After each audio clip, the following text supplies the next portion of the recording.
And I'm your faster host, Michael Owen. We'll see you next time. Sorry. It's my line. All right, folks, we're the Ridge Runners, and we're back and better than ever with a new edition of the Weekly Rundown, where we talk about all things trail and ultra running from Southeast Ohio and all the running news from the East Coast. I'm your host, the faster host, Michael Owen. And I'm the better host, Wesley Harden. What's wrong with your face, Wes? What do you mean? There's like stuff there. I need a mirror. Can someone get me a mirror? Yeah. This week we're coming to you from the OVRC studios with results from the Masochist Trail Run, the Pinhoti 100, Ozark Trail 100-mile endurance run, and more. We'll also highlight all the running news from the world of Strava and all the other running news from the area. But first, a look at the Barte Streak. What? What is this? Paul Barte didn't run his weekly half on a Monday? Whew! Whoa, he did it, ladies and gentlemen. Paul Barte decided to switch it up by extending his weekly half marathon distance streak on a Wednesday. That's right, a Wednesday. Unbelievable. Crazy. He also posted these nice pics of fall colors in Athens. Good job, Paul. Next week, Barte will be going for week number 414. Now on to race results. This is a lucky number.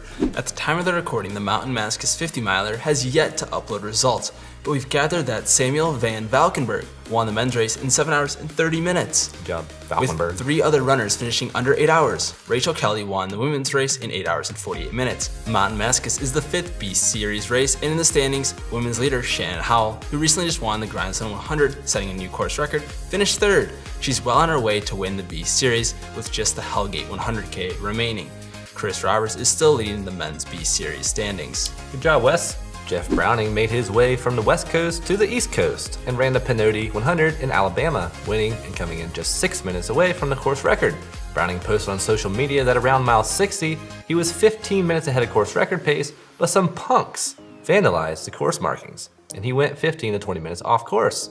This made the top 3 much closer, with Evan Dare 23 minutes back and Kyle Curtin 38 minutes back in the end. On the women's side, it was Aiden St. Charles winning with a time of 21 hours, 32 minutes. Lauren Jones was second in 22 hours, 21 minutes, and Holly Adams third in 23 hours, 58 minutes.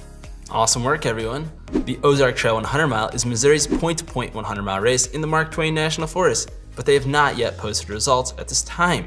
Based on the live tracking page that shows the time of day, if the race started at 6 a.m., it looks like 3-time formal winner Tommy Doaz ran 19 hours and 26 minutes for the overall win. And on the women's side, it looks like Sarka Petrova won for the women in 23 hours and 18 minutes. Good job, Tommy and Sarka. And now for the rant of the week. Okay, everyone, this one is ridiculous. On Thursday of this past week, the Ohio High School Athletic Association announced they were postponing the state cross-country meet, rescheduling for the following Saturday. Executive Director of the OHSAA, Jerry Snodgrass, said, quote, "This is the best solution for the safety and well-being of our participating student athletes. National Trail Raceway has closed the course due to flooding," in quotes.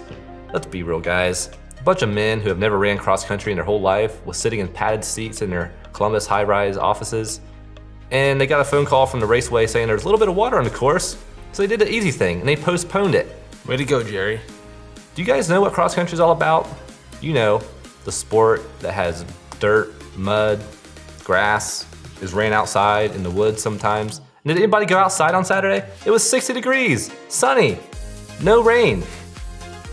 So annoying. There were thousands of comments on social media complaining about this cancellation because no one was notified beforehand. Some teams were already on their way to the race site at the National Trails Raceway in Hebron, Ohio before they received the news. They didn't let anybody know until they posted on social media. And after those thousands of spectators and fans and coaches and athletes complained about on social media, what does OHSAA do? They don't issue a statement. They issue an urging to buy more tickets. Yeah, that's exactly what we want to do, OSHA. We want to buy more tickets and support your venture to gain money. Besides, lots of complaints over the years have been that this is a horrible race venue for the state meet. It's flat and boring, oftentimes windy. There's a central grandstands area, but you can't see the rest of the race. Plus, when you park in the fields that are probably flooded, aka flooded, you have to cross a major roadway just to get to the race, so it could be dangerous for spectators and families and friends. They charge $7 for the regional meet, $10 a head for the state meet, so come on, bring it in, baby. Bring in some money for those men sitting in padded seats in their Columbus high-risers in Columbus. Okay, what are you gonna do about it, OHSAA? Are you gonna respond? Are you gonna make it better next year? No, you won't, because you know why? You don't have to. End rant. Now for our Strava rundown. Each week we highlight all the interesting activities and achievements from all the runners across the East Coast. If you want to get noticed on the rundown, join the Ridge Runners Club on Strava by visiting the link below.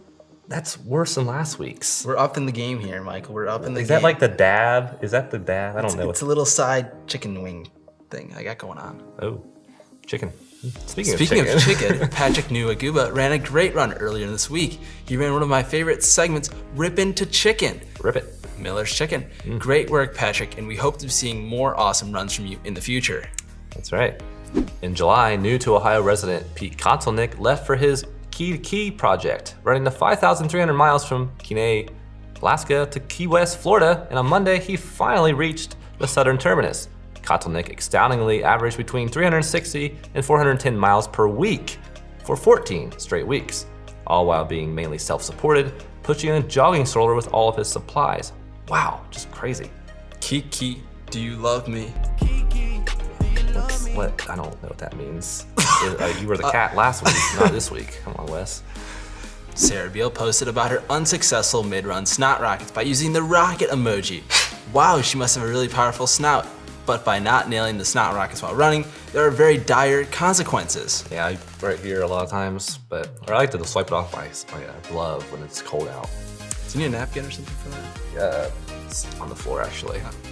And Wesley, it looks like it was your birthday this past week, and you ran 21 miles the day before your birthday, and then you ventured out to the ridges and ran 22 miles with 5,000 feet of elevation gain to boot.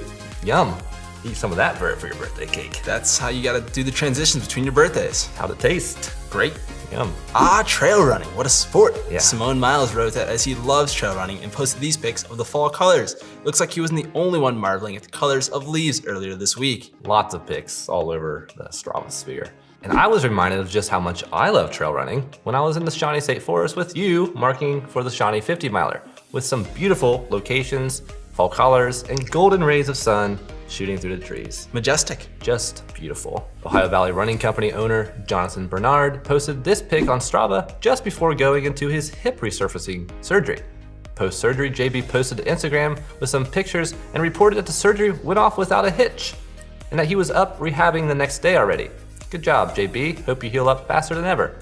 All right, since I crushed the Columbus Marathon prediction contest, I wanted to test my skills again with the Shawnee 50. Let's see it. There's a stout front pack on the men's and women's side, and I cannot wait to see how it all shakes out. I'm predicting that Travis Ziffel will win the race on the men's side, but just by a hair.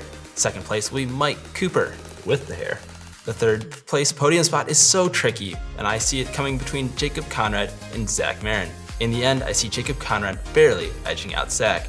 On the women's side, I see Amanda Devick taking the top spot, Crystal Shanowski taking the second, and last-minute entrant Jennifer Russo taking the final spot. All three of these ladies finished in the top 13 of the Grandson 100 just 1 month ago, and I think their success there determines a good outing at Shawnee. Agree. There are 4 OU Bobcats making their debut 50, plus myself this weekend. My money is on Adam Wise to be the top OU Bobcat, and Ethan Sleeman to take second. I see myself, Jacob Coleman, and James Fox battling it out till the very end. Stay tuned for a separate post by the Ridge Runners on Twitter, Instagram, and Facebook about our Shawnee 50 prediction contest. The best picks will get a shout out and maybe an air high five. That one. And Wesley, what's your prediction for yourself? I see myself barely coming in with a new PR just under 11 hours and 30 minutes. That's your PR? Yeah, pretty slow. Yeah, when was that? Like 3 years ago. Okay. I've done 250 training runs. Solo. 3? Faster than that. 3, Like, yeah, this 2. is your official race PR. First race PR in a while. Cool. All right, good luck to all 100 plus runners coming out to the Shawnee 50. As the race director and lover of the Shawnee State Forest, I'm looking forward to seeing everyone and showcasing this amazing forest for the first year event. I think it's gonna be an epic day. And with that, thanks for tuning into this week's Rundown from the Ridge Runners. Be sure to check back next week. We'll deliver news on the Shawnee 50, Fuzzy Fandango Trail Races, Bill's Badass 50K, the Bobcat Marathon, Tunnel Hill 100, Georgia Sky to Summit 50K, and more. If you have anything exciting to share or add to the show, drop us a line on either Twitter, Instagram, or Facebook. In addition, subscribe to our channel and hit the bell below, and you'll be notified every single time we release a video. You can now find us in podcast form on Apple iTunes and Google Play. I'm your host, the better host, Wesley Harton. The rashed up face, and I'm your faster host, Michael Owen. And we'll see you next week on The Weekly Rundown.